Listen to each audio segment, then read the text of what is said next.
So when you look at this, you want to know your sweet spot, right? You want to know where that average is, and you want to be able to move that up, right? And the best way to move that up is not necessarily to sell $1,000 bottle of wine, but rather than to move that average up $2 a bottle, right? Over thousands of people.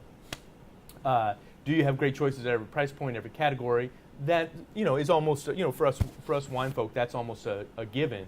But if you take a good hard long look at your list, and you don't necessarily look at the left-hand side where it says Chave and Ramonet and this, that, and the other, but you look at the numbers on the other side and you say, well, wait a minute, they could either spend $60 or they have to spend $110. What if we gave them something that's 86?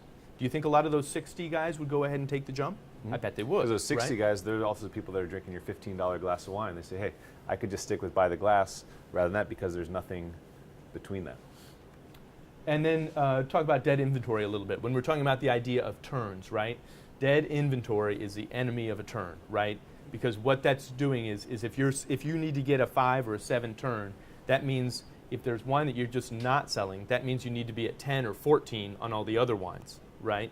In order to keep that 5 or 7 average. So if you have some dead inventory, why don't you offer it for $11.50 by the glass and move it through?